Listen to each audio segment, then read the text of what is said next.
Thanksgiving is just around the corner and everyone loves mashed potatoes, but what if I told you I could make you the best mashed potatoes in the world and it would blow your friends away?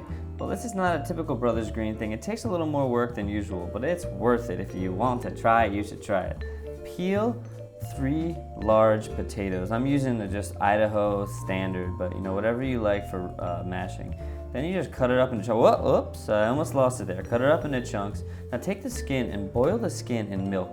Instead of doing it with the skin or just getting rid of the skin has all the deliciousness and the flavor. So if you boil it and just kind of cook it, like a low boil with some milk for about 5 to 10 minutes, keep stirring it, you're gonna extract all the skin flavor right into the milk. So now I take that, strain out the skin. Now I just have this flavorful milk. You could drink this and you have potato milk. It will be crazy. So anyhow, the first thing you do, don't just boil and go crazy with potatoes. Put the potatoes at about 72 degrees Celsius and just cook them for 30 minutes right there. Now 72 degrees Celsius is about 161 degrees Fahrenheit. If not, if you don't have a thermometer, that's cool, just do it low.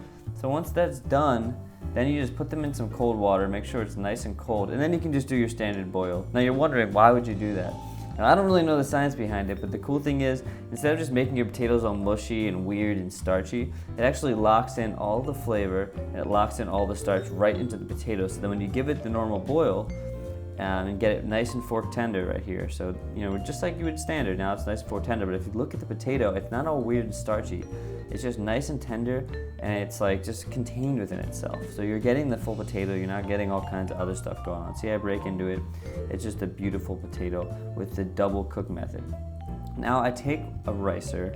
You can use a potato ricer, anything like this. This thing is nice and fancy, but you can use a regular ricer. If you don't have one, you can grate the potato. Just make sure it's chopped up really fine. I put about 3 tablespoons of butter, 1 tablespoon per potato. It sounds crazy, but it's delicious. Now I just go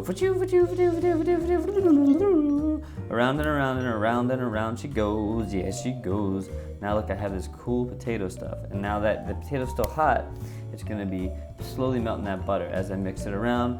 Keep mixing around. At this point, I'm gonna add some salt to my potatoes, and then you probably forgot about something, but remember that deliciously flavorful milk stuff?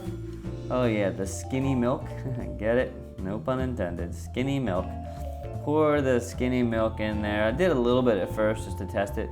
I ended up pouring it all in there. At first I was like, oh, it's gonna be too watery, but the potato soaks it up. The potato loves the skinny milk. It's like, can I get some of that in me? So now I'm just gonna go take a whisk, just whisk it around and keep whisking it around. These potatoes are gonna be so velvety, so creamy, so glorious, so much flavor. You're gonna be freaking out. You're not gonna know what to do. So last step, I know it seems excessive. You don't have to do any of these steps. You can even just do the skin thing. Just boil it in milk and mix that together. That will be delicious. But take it and pass it through a nice fine mesh strainer. It's just gonna make sure it is super duper silky smooth. Pass it all through. You see that stuff? Look how good that stuff is. Mashed potatoes are not gonna be these gummy mashed potatoes that stick to your mouth. Like, this is creamy, this is velvety, this is delicious. It tastes good on your finger. Sprinkle a little scallions if you want for some crunch, and just have a little bit of nice color. But now that it's Thanksgiving, I'm gonna show you guys another crazy video that won't be out before Thanksgiving, but we're going to make these sticky pork bun Cinnabuns. It's gonna blow your freaking mind. Check out the mashed potatoes. You'll love them. Your family's gonna be like, whoa, this guy is a gourmet chef. Good night, everybody.